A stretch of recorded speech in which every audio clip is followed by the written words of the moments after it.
my name's Marcus Granger. I'm 38, and these days, I carry a badge that says Internal Operations Inspector, which is just a polite way of saying I clean up other people's messes. Before this, I was a team lead in Special Forces. Not a desk guy, not a pen pusher. I wore the uniform, carried the weight, and made calls that didn't always let me sleep at night. Things changed after Afghanistan.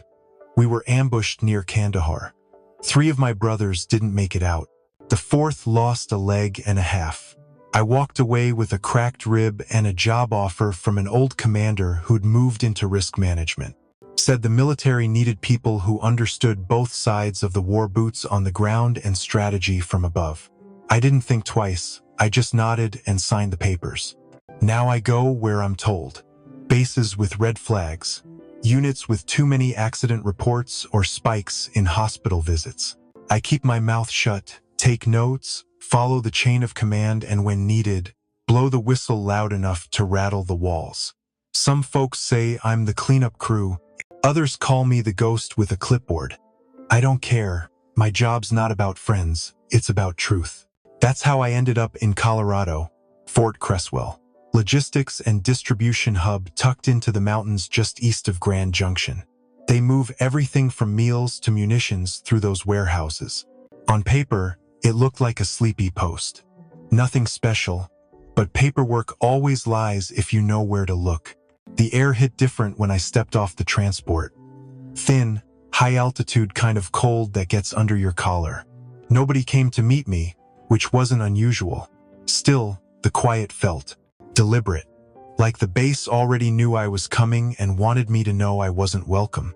It's a strange thing, feeling like a stranger among people who wear the same flag on their arm. But I've learned not to take it personal. The work matters more than comfort. And when you've seen what I've seen, comfort stops being the goal anyway. You focus on the mission, you do your job, and you hope, maybe, this time, the truth shows up before the body bags. The base didn't welcome me. That much was clear before I even stepped out of the car. The first rock hit the passenger side of the windshield hard enough to spiderweb the glass. Nate jumped, hand on the dash. I kept my eyes forward, didn't react. That was the game. Don't give them the win. We had only been inside Fort Cresswell for 20 minutes. Already, the stairs followed us like heat signatures. Faces turned cold the moment they saw my badge. One guy in camo spat near my boots and walked away without a word. No greetings, no nods, just that heavy silence only soldiers know how to weaponize. Nate leaned close in the car, voice low. I think they're on to you. I told him it wasn't about me. It never was.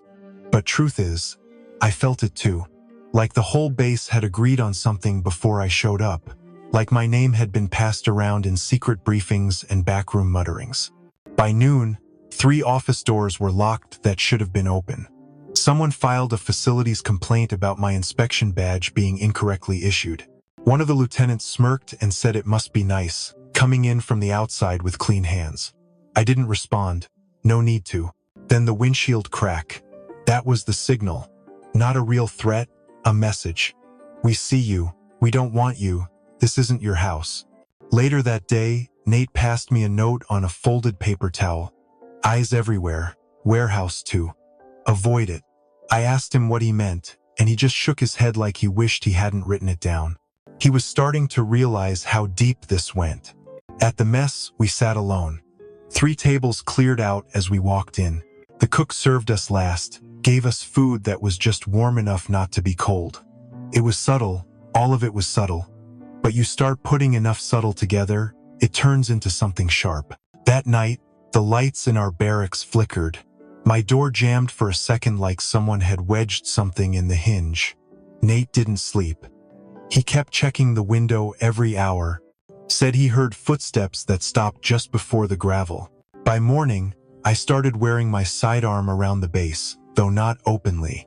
Just clipped to my back under the jacket. Not because I thought they'd shoot me, but because I knew they wanted me scared. And I don't scare easy. I've bled for this country. I've lost friends for it. I wasn't going to lose my nerve over whispers and stares. The real warning came during shift change. A sergeant crossed paths with me in the motor pool, didn't even pretend to hide the loathing in his face. He looked me square in the eye and said, loud enough for others to hear, "One of us is gonna lose before this is done." I smiled, not because it was funny, but because finally, someone stopped pretending.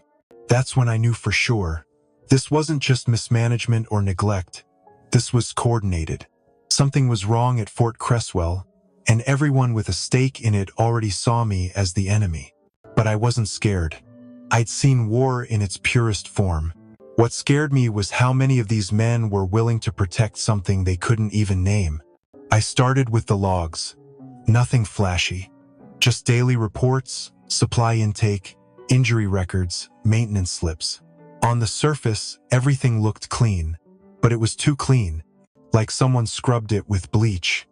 Same handwriting across different shifts. Same pen, same phrasing. Even the typos were copied and pasted. Then came the safety drills. One happened while I was in the East Wing. Fire alarm, full evac, protocol by the book. But 30 minutes later, another alarm went off on the south end. No announcement, no drill sheet, just people lining up and walking out like it was normal. When I asked the safety officer about it, he told me it was a redundancy measure. His eyes didn't match his words. That's when I noticed the cameras. One mounted above the supply room caught my attention first. When I stepped into frame, the lens swiveled. Not a sweep, a track. It followed me as I moved across the hall, paused when I did, adjusted again as I stepped out. I tested it twice more that day. Same thing. Other cameras stayed static or rotated in slow, automated arcs. But this one watched. I asked Nate to pull maintenance logs on the security system. He found 2 sets, one from Central Systems, showing routine diagnostics. Another, buried deeper, flagged a private admin override. No name, just a string of numbers and a location key that traced back to Command Bay 3. That bay had been marked under renovation for 6 months. By day 3, I stopped asking direct questions. Every answer felt rehearsed. Every smile had teeth. I found a stack of requisition forms that were signed off without inventory checks. Boxes labeled cleaning agents were routed to unauthorized storage. When I followed the paper trail, the delivery site didn't even exist on the official map, just a blank zone near the perimeter. It felt like the base was split in 2. One half for show, the other for secrets. The deeper I looked, the more it felt like something or someone was watching me back. This wasn't laziness, it wasn't neglect. Someone had built a system of silence, and every bolt in that machine knew better than to make a sound. Her name was Cassidy. I met her outside Bay 12, leaning against a crate like she'd been standing there too long. She didn't look scared, just tired in a way that runs deeper than sleep. She kept adjusting her gloves even though it was hot, even though we weren't working. That's how I noticed her hands. The fabric was worn, and I saw the edge of her bandage slip out from the cuff. She caught me looking and gave a half smile. Said she used to play guitar, used to paint too. Now her fingers lock up when it's cold. I asked how it happened. She hesitated, then pulled the glove down just enough to show me the damage. Skin that looked melted, glossy like wax. Said the gloves they issued last winter started reacting when wet. Something in the lining, maybe. She told me they said it was her fault. They always say that. Wrong glove type, wrong handling, user error. Never the product, never the process. She said 3 other workers had similar burns. One got written up for non-compliance. Another was reassigned, then vanished from the roster without a word. The third, gone by the end of the week. Cassidy didn't raise her voice. She just said it like she was reciting a weather report. She told me she tried to bring it up during a safety review, but the officer marked her comments as anecdotal, not actionable. I asked if she documented anything. She laughed, not a funny laugh. Said her last friend who kept a file got pulled into a meeting and walked out with a pink slip and 2 weeks of severance. Told me some people here watch more than the cameras do. I didn't ask for names. Didn't press. I just nodded and listened. Took notes after she walked away. People like Cassidy don't need speeches. They need someone who knows what silence costs. Her hands were burned, but her mouth was sealed by fear the size of this entire base. And if she trusted me with that story, it meant something worse was hiding just below the surface. We went in through the west entrance. No lights, no sound, just the soft crunch of gravel under our boots. Nate had the access badge. I had the crowbar. The air inside felt stale, thick with something wrong. This wasn't a storage facility, it was a graveyard of regulations. The first thing I saw were drums. 6 of them, labeled citrus degreaser, but I've seen enough solvents to know that smell. It hit hard, sharp, metallic, chemical. Nate covered his mouth, took a step back. These drums weren't standard issue, they weren't even legal. No safety labels, no ventilation, just stacked beside a busted fan and a pile of oily rags. We kept moving. Every room told a story they never wanted read. A drawer of gloves like the ones Cassidy wore, thin and already breaking down. A half-used crate of goggles fogged from the inside. In the corner, 2 boxes stamped with federal recall notices. Someone had peeled the stickers off and stuffed them behind a locker. They didn't throw the evidence out, they just buried it. Then we found the schematics. Rolled tight, stuffed behind a panel near the break room. I unrolled it on the table. That's when I saw it. The water system, split at the main junction. One line snaked toward the officer quarters. Another fed the barracks, kitchens, latrines. 2 pipes, one filtered, one raw, and guess which one the regulars drank from. My stomach dropped. Nate looked at me like he wanted it to be a mistake. It wasn't. Every line was marked. Executive Access had its own filter system. High-grade, multi-stage, top-tier purification. The other line ran unfiltered. Direct, I traced it with my finger. Showers, fountains, food prep. We tested it. Pulled a bottle from the fountain, ran it through a quick test kit, off the charts. High solvent content, traces of the same compound in those storage drums. They were poisoning their own troops. Slowly, quietly, but deliberately. This wasn't budget cuts. This wasn't miscommunication. This was intent. Somebody designed it this way. Somebody signed off on every detail. And that somebody was sleeping just fine while men and women drank poison every single day. I took photos. Every pipe, every label, every reading. Nate backed up files to 3 drives. I scanned the officer list, cross-referenced it with procurement logs. Every name that mattered circled back to one office.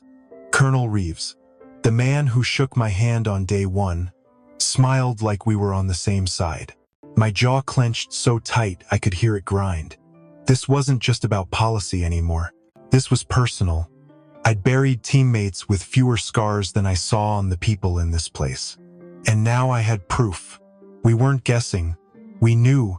We packed everything and got out before sunrise. No alarms, no interference, just that quiet hum of wrongness echoing behind us. I didn't sleep that night. I sat by the window with my sidearm on the table, files open on my lap. I wasn't going to let this go. Not for Cassidy. Not for the crew eating tainted meals. Not for the kid I saw with rashes on his arms at the mess. I'd been sent here to audit, but now I had a mission, and I knew exactly where to start. The morning after I submitted the report, everything changed. I walked into the mess hall and the room went still. Eyes followed me like I'd grown horns overnight. Nate was waiting by the side entrance, face pale, holding a paper like it burned to touch. Someone had printed a copy of my report, or what looked like my report. Pages were rearranged, chunks of text rewritten. It said I called for full decommission. It said I cited operational instability and unsalvageable logistics. Every lie printed in bold. The words weren't mine, but the signature at the bottom was. Outside, the bulletin boards were covered with copies. In the hallway, on the trucks, folded into bunks. Soldiers looked at me like I'd sold them out. One threw a wrench that hit the wall beside my head. Another spit in the dirt near my boots and called me a coward. I didn't flinch. I knew better than to explain myself. Not yet. Not to a mob that hadn't heard the truth. They thought I wanted the base shut down, that I was gutting their paychecks, closing the only town they had. I could see it in their faces. Fear, betrayal, fury. They didn't know where to aim. So they aimed it at me. They started locking doors, cutting off access. The supply office rejected my clearance without explanation. Motor pool denied my badge. Meals stopped coming on time. Power in my unit flickered off twice in one night. My cot was flipped upside down when I got back from an inspection run. Nate tried to reason with a few of them, said we were on their side, but nobody listened. They'd already chosen a villain, and I wore his face. Even the commanders avoided eye contact. I passed Major Hall in the corridor.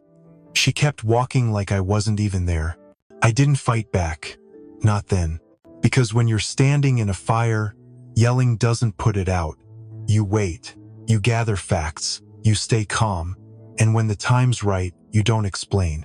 You show them every scar, every truth, every name on a list they never wanted read out loud. They thought they'd broken me, but they didn't know what I carried, what I'd seen, what I still had in reserve. They turned the base against me. That was their first mistake. Their second was leaving me standing. I didn't shout. I didn't need to. I set the projector down on a crate near the loading dock and waited for the crowd to settle. The screen flickered to life with the plumbing schematic, clear lines, filtered water for officers, contaminated for everyone else. Some of the crew scoffed at first. A few looked away, but I didn't move. Just pointed to the names on the test results. Showed the time-stamped photos, the logbooks, the chemical registry cross-referenced with the supply list. Then I asked one question. How many of you have been sick? Silence held for a long beat. Then a man in maintenance raised his hand. Slowly, like it hurt. Then two more. A cook, a technician, a driver. 20 hands, then 30. Rashes. Migraines. Coughs that didn't go away. One woman whispered that her son had nosebleeds every time he came to visit her on base. Right then, the inspector stepped in. State health, not military. Civilian clothes, clipboards in hand. They didn't waste time. Confirmed what I'd found. Cited water tests and sample results. Said the contamination levels weren't just illegal, they were dangerous. I didn't say I told you so. I didn't even look at the ones who cursed me days ago. I turned the next slide. Injury logs. Forged. Dates scrubbed. Medical entries overwritten. Cassidy's name. Jorge's too. Signatures that didn't match. Notes marked resolved when no treatment was ever logged. Voices in the crowd shifted from confusion to anger. Real anger. Not at me. At what had been done to them. And I just let it roll. Because truth doesn't need to yell. It just needs to be seen. Let them connect the dots. Let them feel it in their gut. They saw it now. Not because I shouted, but because the silence had finally broken. The weight of facts had tipped the scale, and once it shifted, there was no going back. Lonnie didn't go down with a fight. He didn't get the chance. The moment the state troopers stepped onto the lot, everything shifted. His voice, once loud and commanding, cracked as the cuffs snapped shut. He looked around, searching for support. None came. The soldiers who once rallied behind him stood still, arms crossed, eyes cold. They weren't celebrating, just watching, processing. I stayed near the back, didn't move, didn't speak. Let the justice play out in front of them. That's what they needed to see. The troopers didn't speak much either. Just read the charges: fraud, endangerment, tampering with federal systems. As they walked Lonnie toward the car, he twisted back and locked eyes with me. There was no anger in mine, just clarity. I wasn't here to humiliate him. I was here to end it. He shouted something I didn't bother catching. Sounded like blame or deflection, but no one was listening. The base was quiet except for the distant sound of tires on gravel and a few murmurs among the crew. Jorge crossed his arms. Cassidy stood beside him. They looked tired but lighter. I didn't raise my hand, didn't smile, just turned toward the inspector and gave a nod. She returned it. Papers would be filed. evidence secured, reforms already underway. I felt the weight of it all, not as victory, but as closure. This wasn't about winning. It wasn't personal. It never was. I didn't want revenge. I wanted truth. And when you fight for truth long enough, sometimes it shows up with a badge and a warrant. That was enough. I sat back at my desk, the same one I left before Fort Cresswell pulled me into its mess. The lights overhead hummed faintly, papers stacked in neat lines. But all I saw was that first rock, the one that hit dead center on my windshield. It wasn't random, it was a warning, a message. They didn't know me, not really. But they saw a threat. Not because I wanted their jobs, because I asked questions they weren't supposed to answer. I'd been in places where silence meant survival. This was no different. Only here, the silence wore uniforms and spoke in clipped salutes. I kept that rock. It sits in my top drawer, not as a trophy. As a reminder, some fights don't end in applause. They end in paperwork and long drives home. And sometimes, if you do the job right, nobody thanks you. They just get to keep going.